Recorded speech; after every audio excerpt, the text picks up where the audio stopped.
Welcome back to the Arn Show. As always, Paul Bromwell with all of you. So excited to be here on this Tuesday night in October. And as always, I'm joined by the Hall of Famer, the creator of the Spine Buster, the founder of the Four Horsemen. Come on, you can quote it with me at this point. He is the toughest man to ever step in the ring in my book, and he is my tag team partner. Ladies and gentlemen, Arn Anderson. Arn, how are you? That was impressive. Who are you talking about now? I'm talking about you, buddy. Whoa. How are you? Whoa, very good. Thank you. Thanks for the kind words. Doing fine. I'm excited to see you. I'm excited to see all of you. The chat is filling up. I see a super chat from Michael Jensen. Michael, we're going to get to your super chat. Can't thank you enough for that. But the phone lines are open. How's that for an old time phrase? But the chat line seriously is open for all of you. So start throwing your chats in, your super chats. We appreciate it. We're going to turn back the clock tonight to May 1996. And we're calling this one Turning Point. And you'll see what we mean as we get, especially towards the end of the episode. It's a big shift for WCW. We're going to talk about the build and the actual Slamboree event. All kinds of fun tonight. A surprise debut that changed wrestling. But Arn, I'm excited to see you. Lots going on here. It's getting cold now, finally. You see I broke out the Four Horsemen sweatshirt for this occasion. It's definitely getting chilly. But we have a lot of great fans with us. I'm going to start calling it Horseman Nation, Arn. What do you think? We have Horseman Nation with us here tonight. Works for me. You Ask like it? How they feel about it. Guys, do you like the tag Horseman Nation? Because that's all of you. We're sitting around the virtual living room of the Enforcer. But man, let's start off. Let's do what we always do. Let's make a couple of announcements before we get into the actual show itself. And Arn, I wanted to start off by talking about and saying congratulations. I think the Carolina Panthers found a running back and maybe an offense as you sit at 3-3, just beating the Dallas Cowboys. You know what? Number 5. Rico Dowdle is a stud. I knew you'd be excited. Now, being a Monday morning quarterback, okay, and we always do this. Sometimes it makes sense too, sometimes it doesn't, but we signed our other tailback. Chuba Hubbard. Yeah. He is a talent as well. We just signed him to big money. If he's healthy, why wouldn't next week you put both those guys in the backfield at the same time? Well, it's interesting you say that because just before we logged on, I hear that his name is being kicked around as a potential trade chip now because they have an ETN brother behind one of there's two running backs, ETNs, but Carolina has one, Jacksonville has the other. He's behind Dowdle and another rookie that they drafted last year that they are pleased with. So they're saying Hubbard could be a trade chip now for Carolina for a team that's, needy for a running back, whether it's the Chargers or another team like that. So I don't know, Arn. Well, even if it's when he's fresh coming back, I mean, think about that for a minute. If they're both in the backfield, who are you going to hand it to? You don't know. But if he's the number 5 is the only one in the backfield this week, I think if I'm the defensive coordinator, I'm going to say, guys, just assume 5's getting it, and that's what we'll key. You got him and Chuba? Yeah, explosive. Dowdle is explosive, over 200 yards back-to-back games. Yeah, that's unheard of. And, brother, I watched it, and it's every play of it, and it was fun to watch. I knew you had to be excited. I think for you got to feel like, hey, we might have a semblance of an offense out here. The quarterback's looking good. A year ago, we sat here and weren't too sure, but I think Bryce Young's starting to turn the corner, and I think you should see some good things. It's almost going back to the Herschel Walker days, that dominant of a tailback. That's what I saw. I mean, he had to be averaging 7 yards a carry. It was insane. He was shredding them like Swiss cheese.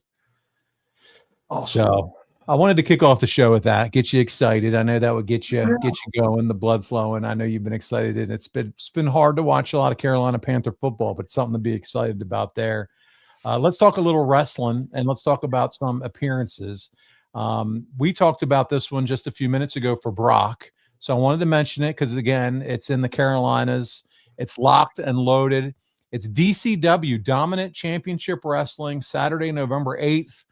Brock and CW, our friend, they're going to be there in tag action. So I want to make sure we make the folks out there aware of it. Support DCW. Check out their website, Dominant Championship Wrestling. If you can't read the fine print there, I know it's pretty small on the screen. But another independent promotion, Arn, and I know you love these types of promotions and these indie wrestling groups. And here they are providing a platform once again for Brock to do his thing. All young guys need these type shows, and the Carolinas really support them. So everybody wins on deals like this. Check out the website. There you can see it Saturday, November 8th. Doors open at 6, bell times at 7. And I think you're going to have a great time with the family, a lot of great stars. And so there you go there. Only other appearance we're going to talk about on this show before we move on is the big one after Thanksgiving, and that is WrestleCade. Arn and Brock will be there at the Benton Convention Center, Winston-Salem, North Carolina, along with so many others. Check out WrestleCade.com. They put together a fantastic package for fan experiences. They have wrestling there, wrestling events Friday night, Saturday night, Sunday as well. And then when they open up the hall for you just to have all those meet and greets with so many stars, and Arn and Brock, I know this has been a big show for you guys, Arn, for the last several years. Just the opportunity to say thank you. And it's, you can't get everybody in 1 year. We've been at the last several years. So many people come from so far away. It's just great to see them when they come up and go, I was hoping you were going to be here. There wasn't some joke. No, Carolina fans are awesome. And Thanksgiving's a great time of year, and can't wait. Plus, you're going to be there, Paul. I will be there. And I'll be walking around, and I'll be getting some pictures with people, and I'll be coming by and hugging you and Brock's neck, and I can't wait to see you guys there. Ditto.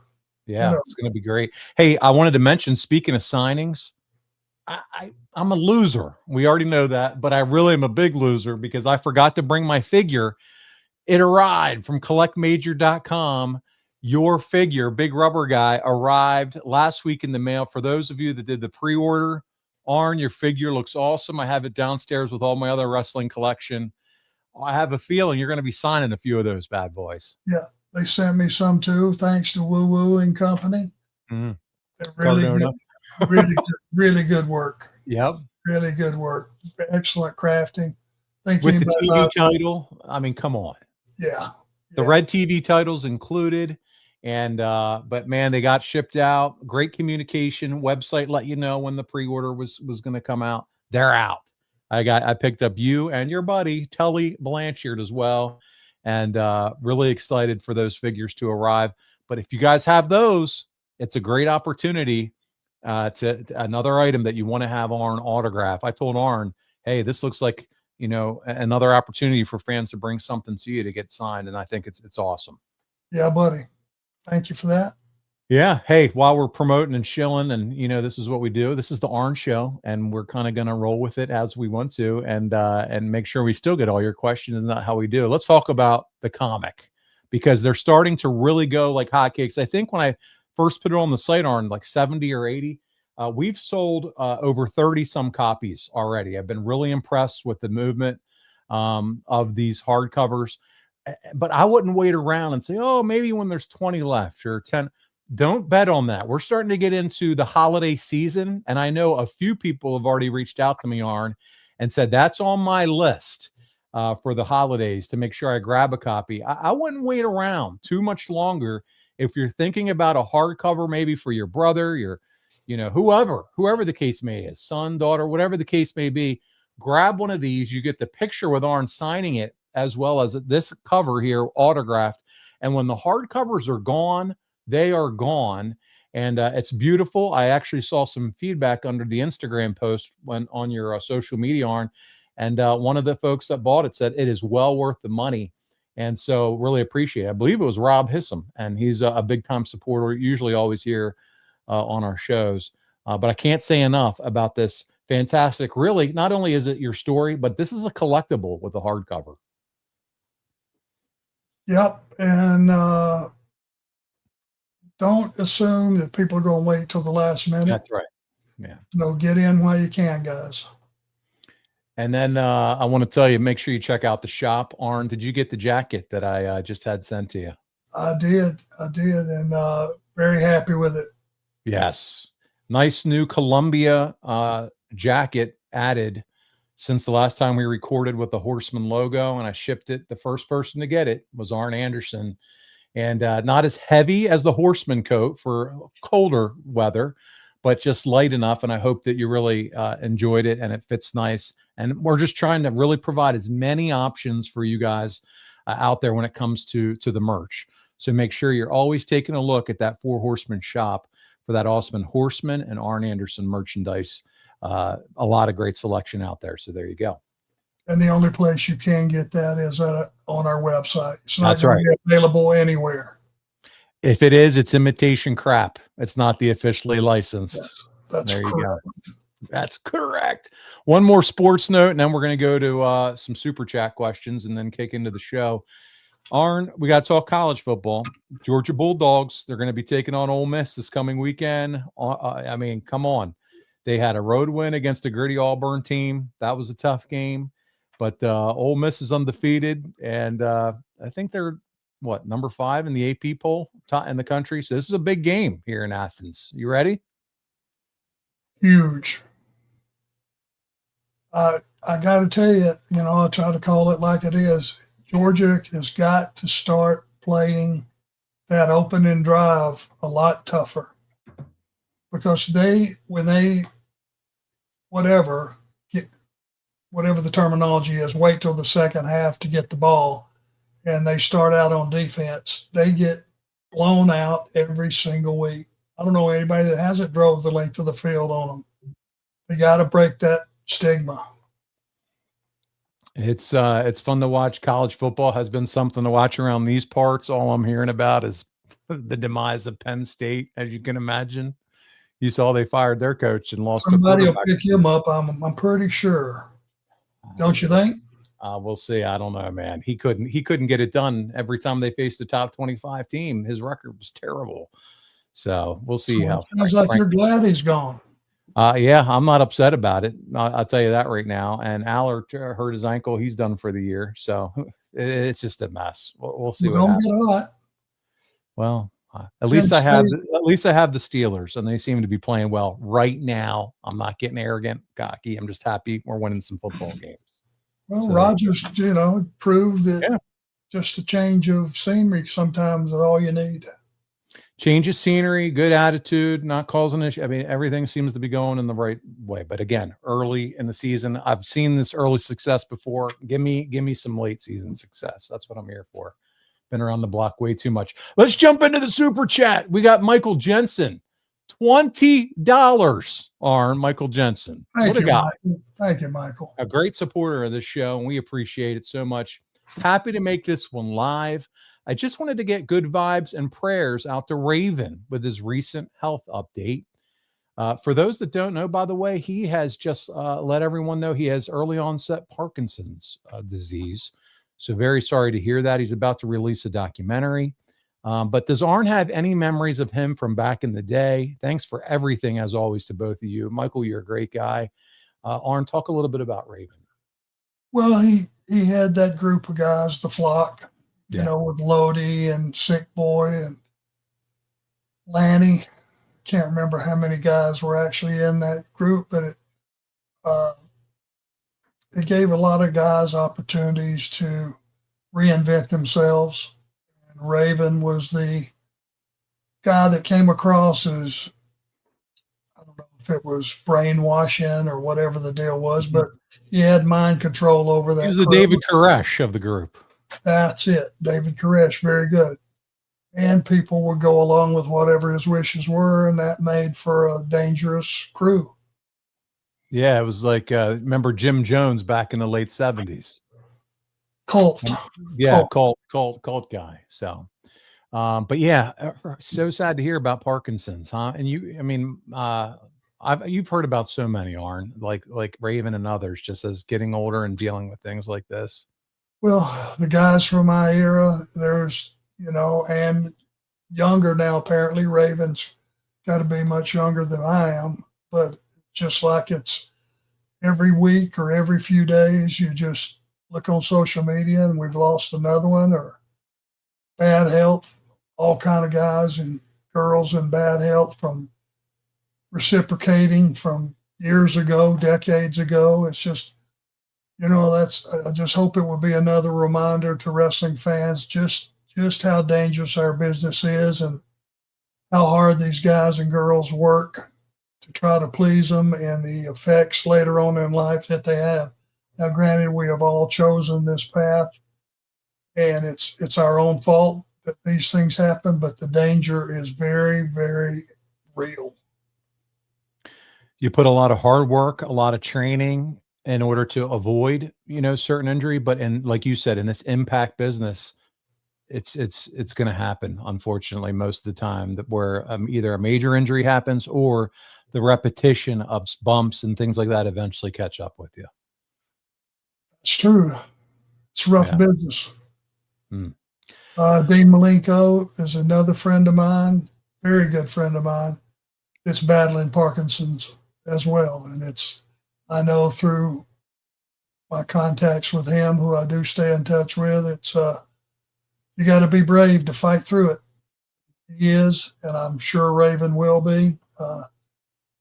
Wishing the best, prayers for him. Well said. Now, as we transition to the next super chat, I don't know if you recall this, Arn. A couple weeks ago, we were all together. We had a gentleman, and I use that term loosely, named Yambag Jones. Yambag, at the end of the show, made a statement about us wearing white hats. Something about white hats. You said if you change your name, you need to change that name, Yambag Jones. Well, it looks like he has changed his name. I'm going to put it up on screen, and here we go. Arn Anderson is his name. Hey, Arn, I did my end of the deal. I changed my name for you. Now, where's that white hat, my friend? I'll be back. He's doing it. He's doing it, Yammer. Arn Anderson. Arn is a man of his word. As you can see live here on the show, anything can happen around the virtual living room. Arn has exited. Who knows? He may run into Smokey. This is incredible. Who knows where his white hat is? How far he's traveling for you, Arn Anderson. Here he comes, and he's white hat ready. In the old days, I would have just said, you know what? I lied. But I'm a man of my word. There it is.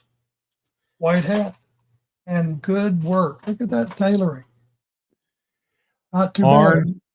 I'm going white hat too. The White Hat Mafia is in. We're a man of our word. I don't have a white Horseman hat, but this is the closest thing I got. So we're going to white hat it tonight. Okay. Can't wait to see the clips on social of us in our little white hats. Are you happy, Anderson? Are you happy, Anderson? Oh my goodness. Hey, what do you think of his little profile picture? You recognize that picture, by the way? On the screen, see that little profile picture by his name, Arn Anderson? Do you notice that at all? Where am I? It's in the green writing on the screen. It shows his name and it says $4.99. Oh, and it has okay. That's my high school picture. This guy thinks of it all, doesn't he? He even put that as his profile picture. He's thorough. He is, isn't he? Yes, yeah. He's real proud of himself. I bet he's giggling right now. See, as sharp as you are, why would you resort to that terrible name? Anderson.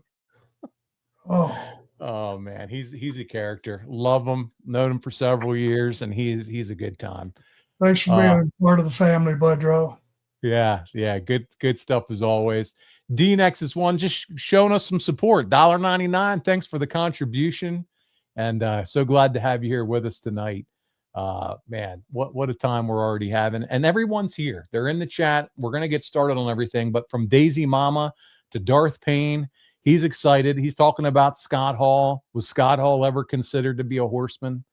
Did that conversation ever happen that you knew of? No. Nah. But we got Ryan Odell, big fan. CG's here. Just a lot. I can't read everybody named Scott George. As I said, Arn Anderson, Rob Hissom, and many others.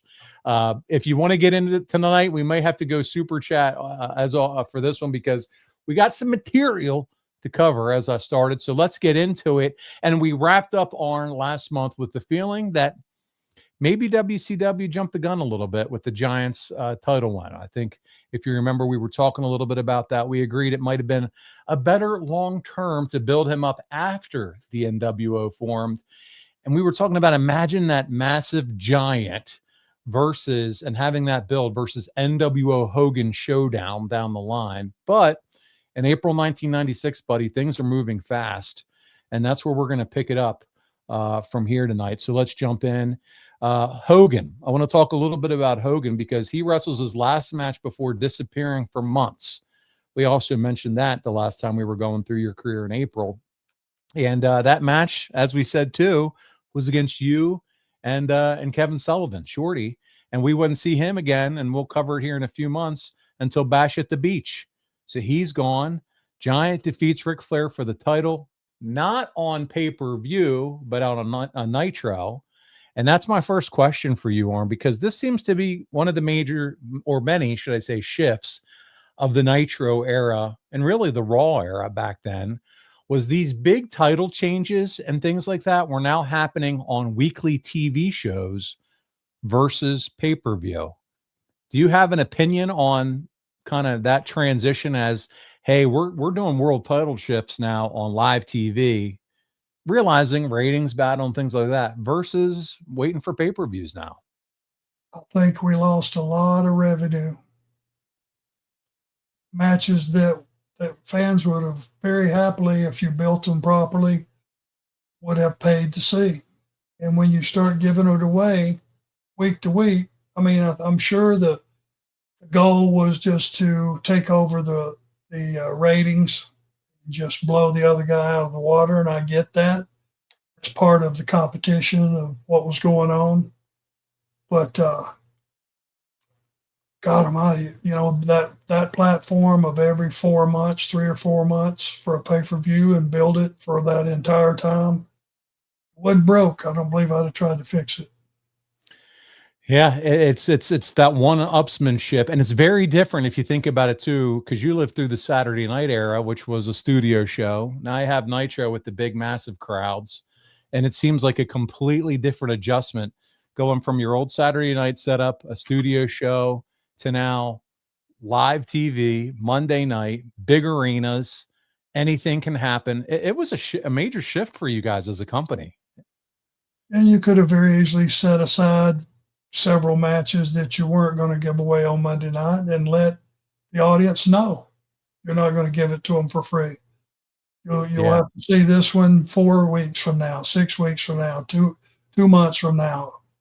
But that's where you'll see this match. And it's kind of a no-brainer. But again, this is Monday morning quarterbacking. Yeah, it's and it's interesting too, because from a fan's perspective, you couldn't wait to turn into Monday Nitro because of that. You never knew what was going to happen. Feel. Oh, they were the benefactors. The fans were the benefactors of this war that went on because they were getting everything under the sun from a writing perspective or a creative perspective. They were getting the best of everything. The fans were the winners for sure. Yeah, and it all started, like Ryan said, it started with Lex Luger. From the first Nitro on, everything became surprise oriented, and you had that I can't wait to watch. Sometimes I feel like that's what maybe right now in current wrestling is missing a little bit, is you never know what's going to happen. Feel. I wish if that was kind of the case still now versus here's our lineup of matches posted on social media. Takes the surprise out of it, doesn't it? I would love to have something happen that made me say, I need to come back next Monday or Wednesday. I would just love to have that, be like, oh my God, it's just not there as much as it used to be. I think a lot of people are with you. Yeah, it's hilarious, by the way, in the chat. They got to get White Hat Club trending on social. Yeah, I got to throw this up. Sorry. Just the guys are having fun in the chat. You guys are the best, from Arn Anderson. Always appreciate the laughs. I'm buying one of those hats right dang now. So, Arn, you just sold hats by putting that on. The old me would have said, I lied. Suck it. The new me is a man of my word. And is a salesman, apparently. And well, hey, What is not to like? Look at the craftsmanship on that hat. Now, those hats specifically, the white ones with the bigger logo, I think you have those with you at your shows. Those are I don't think we have those on those specific ones on the site. There's a version you can buy on the site, but not the one you're wearing.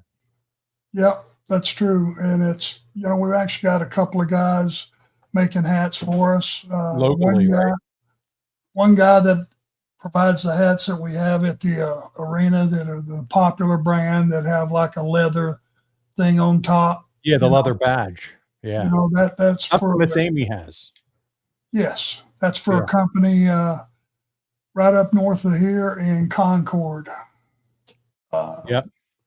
Should be easy to find for anybody that's looking for that style hat too. But I have some usually at all the live events. Live events is where you got to come see us at WrestleCade. You can get one of those bad boys. Otherwise, they do. Yeah. I'm gonna load up on several dozen so everybody that wants one can get one. No problem. Thank you, D-Nexus, for another $4.99. Got to recognize our chats, super chats as we go. But yeah, so appreciate the love there. So that's really what's going on here. We're shifting really the entire WCW environment, the format, and have been, as you said, Ryan, since Luger, to this surprise and not sure what's going on. And we'll talk a little bit more about one of the biggest surprises of all time, if not the biggest, at the end of this show that occurred. Let's talk about the road to Slamboree, 1996. It's the fourth Slamboree that we're going to get to. And Hogan's gone, and Sting is now the guy that steps into that top spot. And he's going to challenge the Giant at Slamboree. Arn, was Sting just kind of like the easy lever at this point, do you think, here to be like, okay, Hogan's going to take a break. Giant needs a foe, a baby face. Sting's our guy. Yeah. He was the star of WCW. He was the one that never left. He was the recognized top guy. Dependable, right? Dependable. You know what you got. At this point, he had really learned how to work and could talk, and that character was so over. It was a logical choice. Talk to me a little bit about the absence of Hogan. I don't know what you can recall. Do you think, and this is just us talking hypothetically, if you backstage, you think about people that have to work creatively, and Hogan's got a clause here and he wants creative control there. But don't you think that maybe took a little bit of pressure off the folks creatively? Or do you think the thought was more, man, we miss our top draw right now? What side of the coin do you think that was like for backstage? For me personally, I feel like, if you couldn't thrive and continue to build without Hulk, something was wrong. Because, it's not like he was new kid on the block.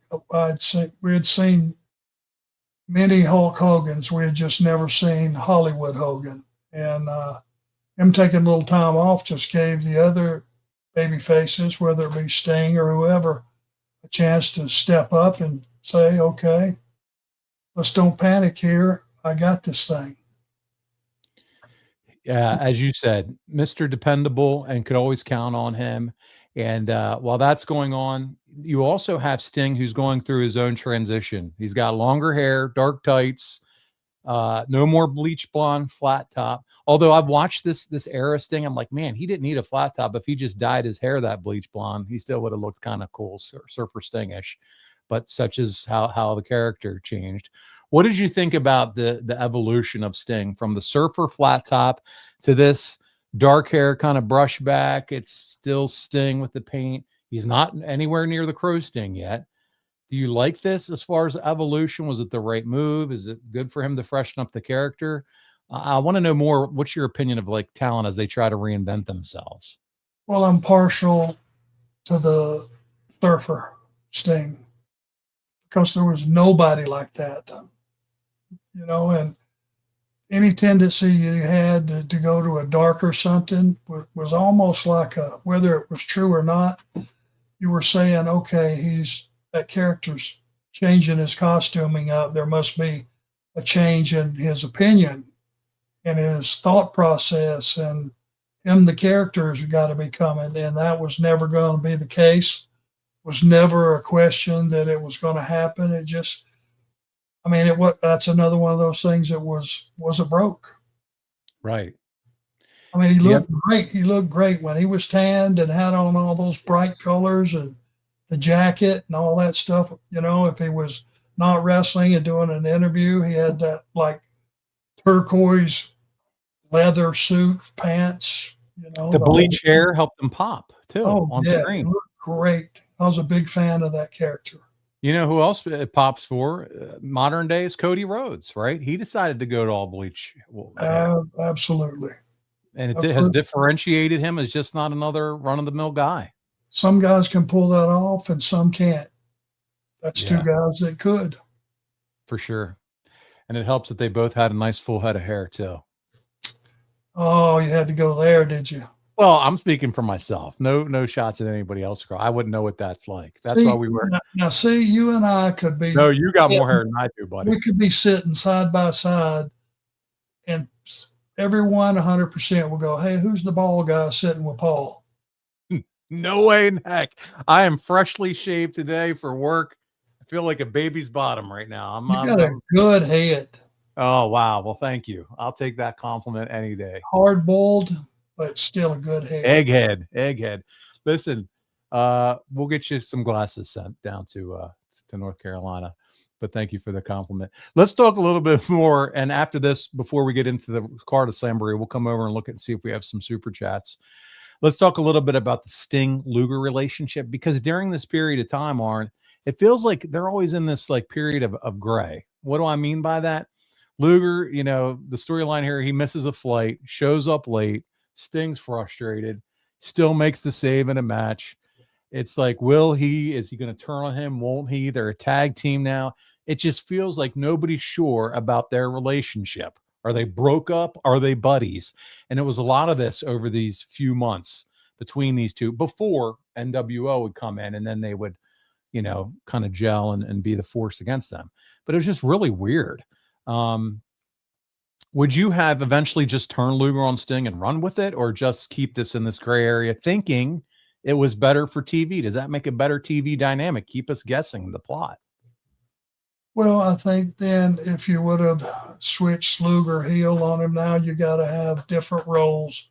Instead of having two strong baby faces, you got, well, you know, he did kind of shove it up Sting's ass, but I like Luger too. You know, it's not a good way to make them choose the audience. Yeah. For me. We like to the storylines to be clean and clear, and when there's shades of gray, it's just confusing and doesn't make sense in the storytelling. And if you're gonna hey, wait till I turn around and hit me in the back of the head, that's fine. I mean, I'm no choir boy here, but let there be a reason afterwards why you did it that makes sense, to your point. I love it. Daniel Thompson said Luger was a good heel. I always prefer Luger heel. Well, he just, you know, the guys are going to hate Luger because he looks so good. Exactly. Let's just face it, guys. We all hate him. All of us are going to hate him. For that reason alone, he just looked better than everybody else. I mean, that's that. CG feeds into the point of what we said there, but hey, never knew from week to week when and if Luger would turn on Stinger. And Darren Staley's got my back. Luger was a born heel. And so, you know, all good comments there. We got another question before we jump into Slamboree. D-Nexus won another contribution. Thank you so much. Arn, did you ever get into any serious fights after an event was over, like at the hotels or anywhere people would show up late at night? So random question, nothing to do with the topic tonight. Just curious if someone tried to pick a fight with you after an event. I'm absolutely certain there was multiple cases of somebody trying to prod and pick a fight with me. But as long as it was verbal, he wasn't sucking me in, because I knew that the very next day I'd be getting a lawsuit, number Yeah. one.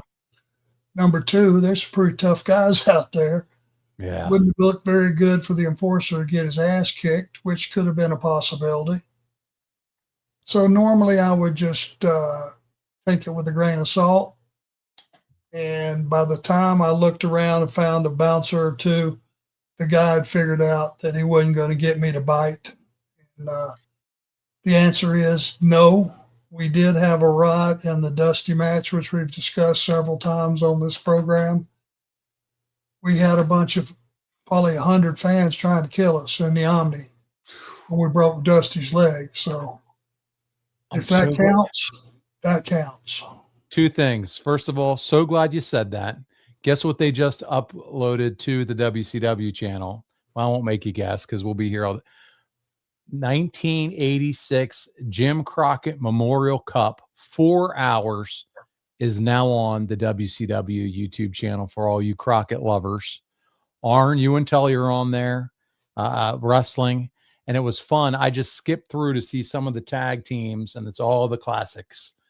But 86, I can't even remember watching that one. So Darren Staley, I know you're a fan of that era. As I skip through, who's the ring announcer for one of the matches? Bruce Pritchard is announcing.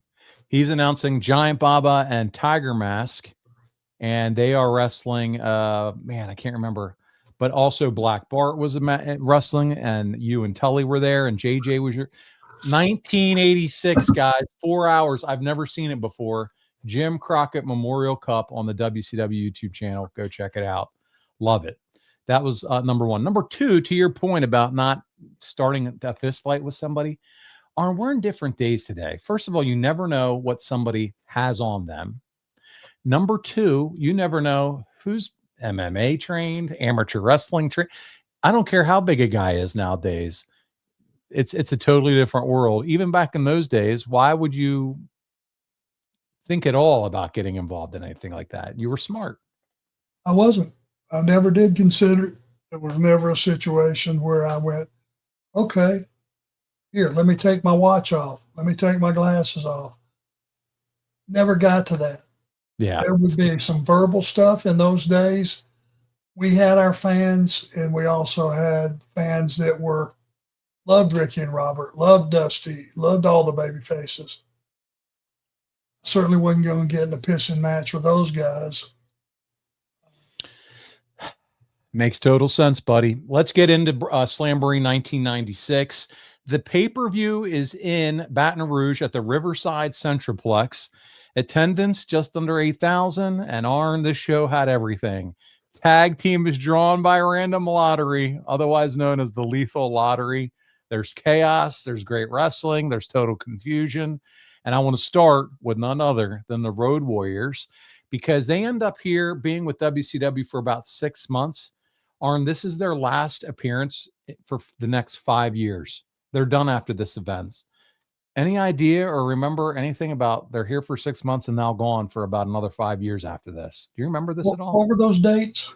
What was the so date? This is May 96, meaning 6 months back, probably around December, the end of 95. They would have come in and they signed they said their contract was up. I guess they signed to a short-term 6-month deal, and then they're gone for about 5 years. Ooh, wow. And you know what? Let's think about this. Road Warriors are gone, but we know who's coming. The bad guy and the big guy, and a lot of other big contracts are going to start coming in the door. It could have purely just been a financial decision, honestly, at this point. Who knows? Could have very well been. That would make the most sense. Yeah. I don't think there's really any other reason. They were still effective in the ring, still a great tag team. They would go on and work well in WWE together, WWF at the time. So, there's that. Let's talk about the Lethal Lottery, because this is something I know you're not a massive fan of, this whole concept. They got Ric Flair teaming with Randy Savage to face you and Eddie Guerrero. I mean, that's pretty combustible, isn't it? At that point in time, we hadn't established what a tremendous talent Eddie was either, right? He was like an unknown.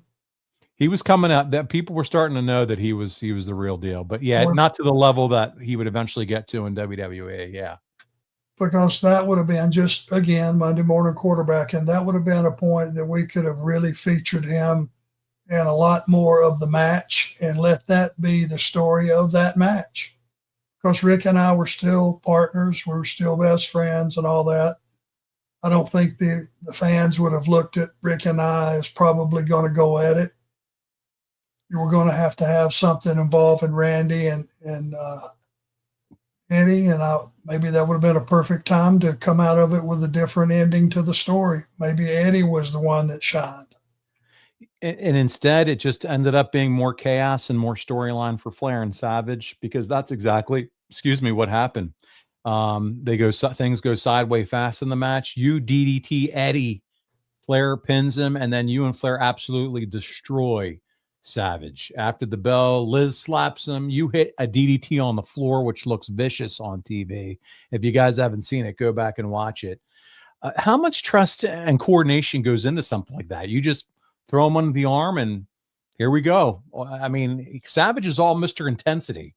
Taking a move like that, it's just, I guess we're just lucky he took it well and knew how to be a professional with it. But man, that was a serious move, brother. Well, the guy giving it was a professional. You got that right. And that never wavered. You won't find anybody out there, I don't think. I may be shooting myself in the ass on this one, but you won't find anybody that I worked with during that era that I hurt due to recklessness. I don't know who it would be. I don't think it exists. And it was my job to make it look like a DDT, which it did, and make it vicious and make it safe. All those share equal value. Not only did you make it safe, make it look vicious, you also made the promos sound vicious. So it was the whole deal. And that's what we can always say about you. And that's why you have fans that just love you and love your work. So that kind of happens. Everything goes all to hell in a handbasket. And I want to move on to the next round because it's Flair and Savage against Public Enemy, except Arn, that match never really happens because Savage music hits, no Savage. Flair walks out with Woman and Elizabeth, and Liz is literally throwing Savage's money into the crowd. Savage snaps, runs out, jumps Flair from behind. Security, along with guys like Bagwell, Guerrero, Riggs, they all have to hold him back. And then Public Enemy wins by forfeit, and the crowd is eating it up every second of it. And then here we go. WCW goes right back in with, Ric Flair versus Randy Savage. And it feels like every time, Arn, the company needed a main event story that worked, boom, they'd go back to Flair and Savage. What made them just such perfect opponents? They always delivered those two with the dynamic. Quality of the match. I think if as a fan, when it came to, okay, now they're going to be no longer partners but fighting each other, you knew what your expectation was and you got it. I'm sure they tore the joint down. Well, Flair's the ultimate antagonist, and Randy's the guy that's going to give it back viciously in a beating and mouthiness. I mean, it's just like two sticks of dynamite. Arn Anderson said Flair and Savage made everyone happy except for Vince. That's hilarious. We move on. That was good. Mongo challenges the Horsemen. Now, another big deal from this segment is from the show. And while that's all going on, we've got big storylines here. Steve Mongo McMichael, who we know has been doing commentary since Nitro's debut, he starts getting pulled into the action. Arn, be honest. Did you ever think the former Chicago Bear star with the ponytail and the big personality and the little puppy was actually going to get in the ring with you guys? Did you see it coming? I never thought they would get there. I knew there was a plan to get there. I knew what his football history was, and that made him special. I mean, he was everybody's all-pro, right? Oh, yeah. For the Bears teams of undefeated seasons, and 85 was their year, I think. Correct? That's correct. He was 85 hot coming Bears, off baby. of that. That was a special team. Mhm. And anybody that can be a defensive lineman in the NFL is a tough son bitch, period. All of them.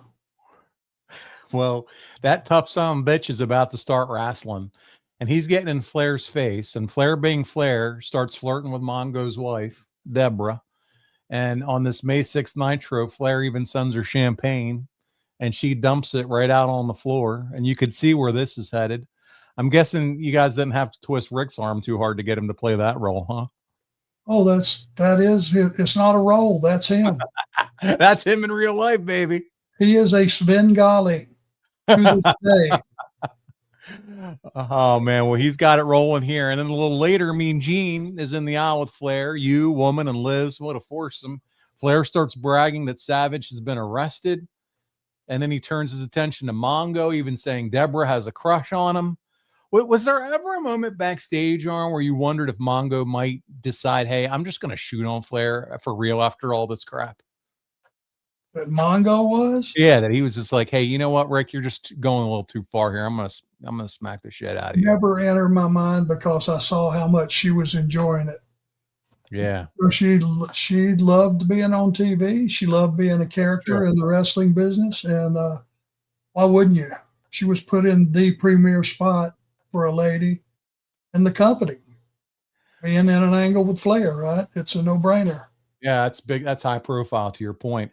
Well, Mongo walks out. Flair fires back that he's so tough. Why don't he go find a partner to face the Horsemen? Mongo says, okay. And he brings out the man, the former Pittsburgh Steeler and Carolina Panther, Kevin Green.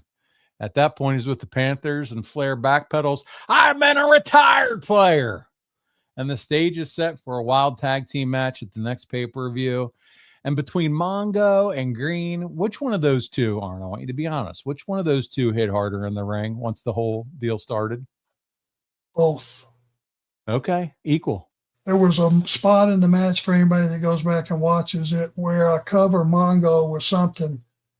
Kevin came in and just dived and just hit me with a flying forearm right in the ribs and knocked me off the cover. That was the lick of the match. But they were both, I mean, they had no formal training. They were in there fist fighting pretty much. You know, they had 1 or 2 days where we got to get in the ring with them prior to this. And that's what I was going to ask. Did you spend any time with them in the ring? 2 days in Atlanta down at the whatever at it's the power called. Plant. Yeah. Power plant, yeah. But that's nothing. That doesn't do anything. Nothing. You know, I'm just trying to explain good to them shit, as they say. that the accumulation of stuff that benefited us was just this. Over those 2 days, I wanted to get 2 things across. Don't hit me in the nuts. Don't knock out my teeth. And anything else is pretty much, do what you can do. But that's the 2 requests that I had. That is very 2 good rules. No nut shots, and no, I don't want to have to do dental work when this is done. Yeah, I don't want that. I really don't want my teeth. Are those the standard rules across all wrestling still to this day at this point? Nobody ever mouthed the words, I don't think. And if it would have been a trained wrestler, no matter who it was, I would have never said that too. But like I said, these guys had maybe 4 hours total experience, and they get revved up because they were both super athletes and super intense. Kevin Green was as intense as anybody. I don't know anybody was more intense than him. And Mongo was just a beast. He was a beast. Kevin Green's a beast. It was fun. And, you know, even back then, I think about it, and the first thought that I have watching those guys with you guys was, oh, well, man, they were so green. Or, oh, it wasn't that. It's Mongo and Kevin Green. How cool is this, right?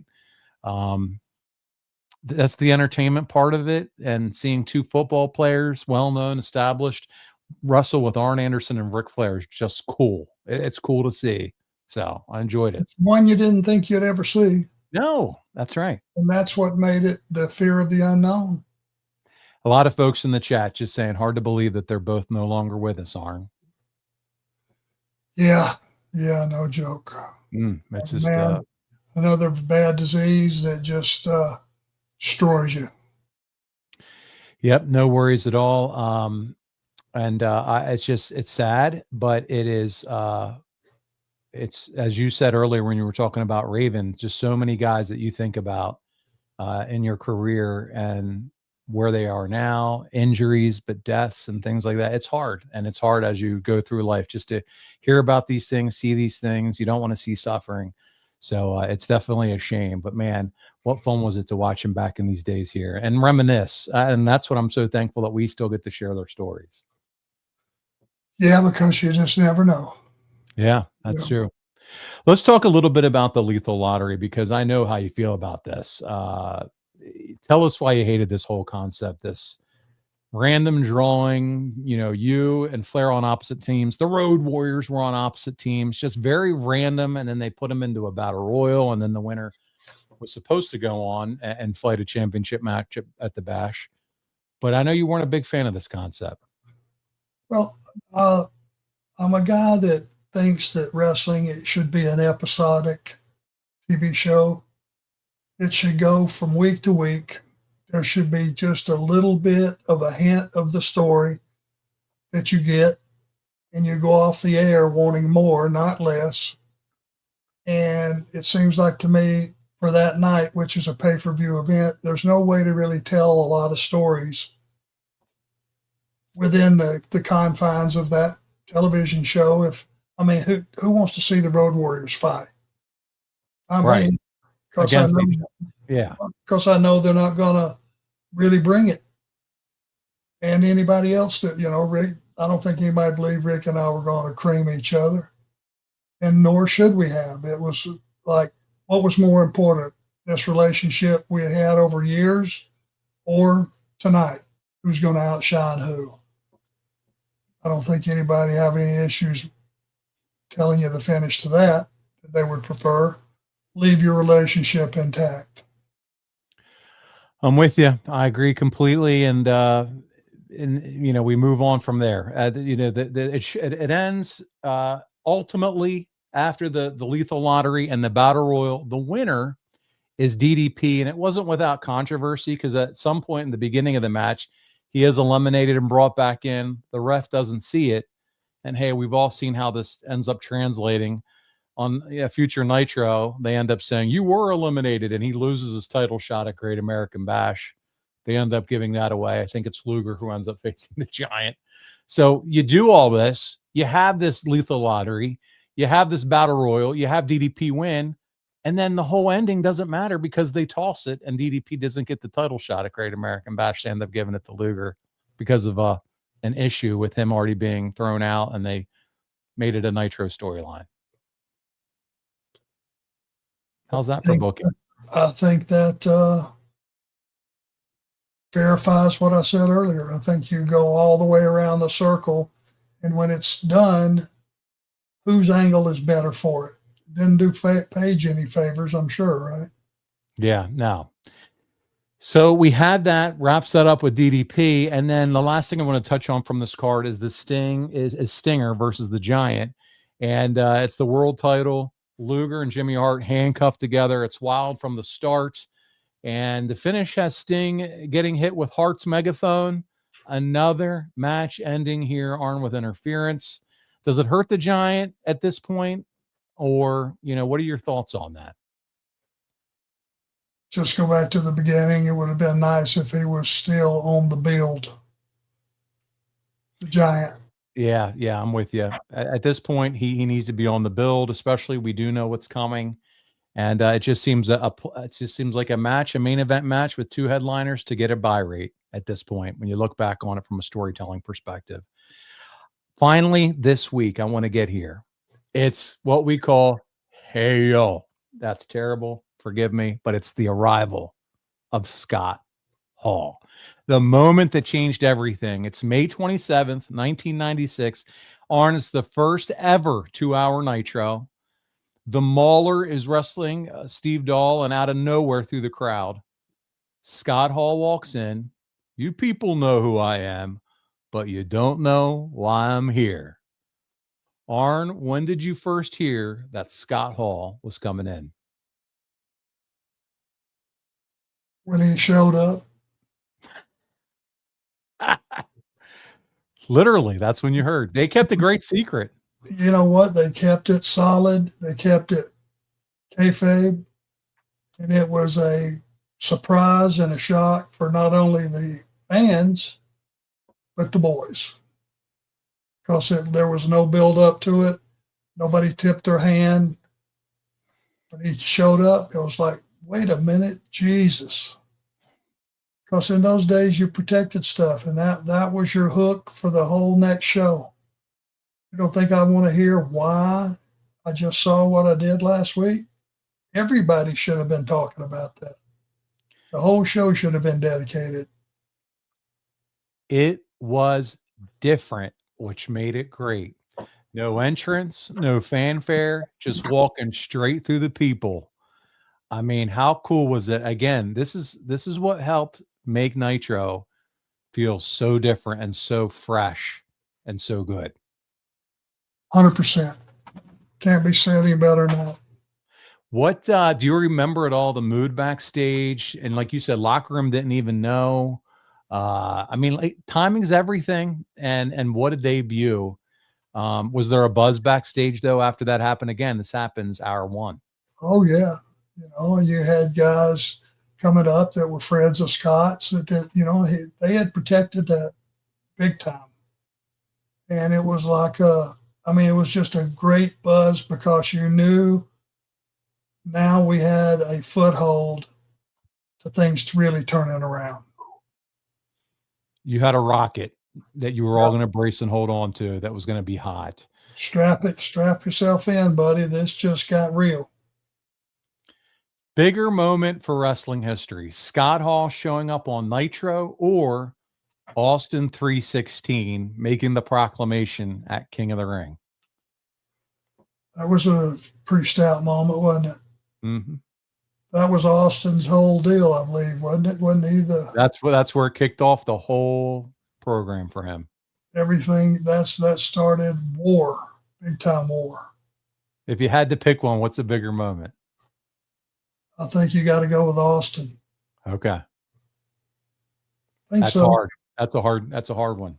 Well, I just looked at what I could see fan reaction wise, and they will tell you when something gets over.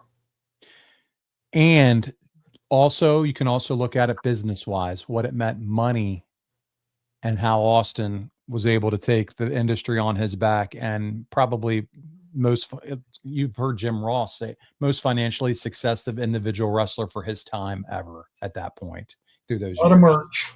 Yeah, my God. What a great show. This has been a lot of fun. I couldn't wait to talk about that moment. It's going to continue to get exciting as we ramp up into the birth of the NWO. Next month is June 96. That means Bash at the Beach is right around the corner, guys. And the next time we're together, though, is going to be the 28th. We're calling it the Ask Arn Almost Anything Spooktacular. Right here. That's right, because it's going on a few days before Halloween, Arn. We did the white hats. I don't know if we'll have any other gimmicks for you prior to Halloween, but we're going to have a good time. It's going to be Ask Arn. This is going to be a one-off. Now you're getting greedy. White hat bullshit, Yammer. You're not dressing me up as Winnie the Pooh or any of that shit. We are back. We are back to ourselves next time you see us. No pot of honey for this guy. You might as well. 28th, we would go back at the normal. Oh, it's so good. So good. We have a couple of super chats, 2 super chats I got to get in here before we go. Oh my God. Maybe we could, though, for the Spooktacular, have a little Smokey run in, say hi to him. I know some people are looking forward to seeing him. So there you go. Winnie the Pooh popped me. LOL, Darren Staley. Darren Staley has a super chat, and he has been riding high. I'm getting messages. You all have to do a show on the 86 Crockett Cup. Match by stupid match. The outcomes. Thank you. Love you guys. Just the memory of the cup enrages me, and I need to take my blood pressure medication. Darren Staley might be one of the most hardcore Crockett fans that we have. He loves the era, loved Jim Crockett Promotions. And as soon as I brought that show up, I was getting messages, and Darren is all about the 86 Crockett Cup. I think that 85 to 89 are the golden years of the sport of wrestling. It was the premier time to have the best quality on two different channels, Crockett, WWF. It was so good, man. I will always be indebted, and I still think that the Crockett years, Jim Crockett Promotions, was as good as it gets. It is as good as it's ever gotten. Honestly, if I really want to have a nice chill, watch some old school wrestling, I'm going right to the Crockett era. It's a good choice. You can't go wrong. It's so good. So good. All right. We have two more super chats. Instagram wrestling historian Flair and Anderson versus Savage and Guerrero was money. I mean, look at the four guys. Incredible workers. You can't beat it, Instagram wrestling historian.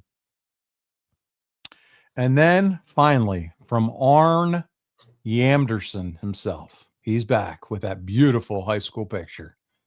Proud member of the White Hat Club. How many we selling tonight? Man, I wish somebody said that on the Four Horsemen shop. The hats are already sold out. So I don't know if this is true. They're pulling my leg because we do have a couple of versions of hats on the site. If you guys have sold out the hats, I don't even know what I'll do. But that would be look good. Our fans are grown ass men. We all wear hats at some point, right? That's right. I would think so. And it's quality work. You know what would be cool? One of these shows, if just people all 30, we've got all these people watching right now. Just go, and while you're watching, go to the Four Horsemen shop, grab a piece of merch. Really celebrate Arn Anderson. Really tell him that you love him and believe in him, and get yourself something nice while you're at it, and share your support for the man, because he's here. I've got on the t-shirt version of your sweatshirt, by the way. Do you? Okay. This is a great crew neck sweatshirt. I love this one. See there? Yeah. Good looking t-shirt. Yeah, it's sharp. And we appreciate your support, guys. Every one of you. Thank you. We do. And guys, listen, 2 weeks, October 28th, Tuesday, 6 p.m. Eastern. Ask Arn almost anything. On behalf of the research guy, Andrew Hermes, our social media man, Marcus D'Angelo, and my God, what an independent wrestling career that man is having. Did you see he took on the Powers of Pain a couple weeks ago? Did I tell you that? Marcus was in the ring with a tag partner. I don't remember who, but wrestled against the Powers of Pain, Warlord and Barbarian. Did he live through it? He's still alive, still with us. Then he's already won. There, it's pretty cool. And on behalf of those guys, Paul Bromwell with you. You guys are the best. Thank you for all your support. Love seeing you here.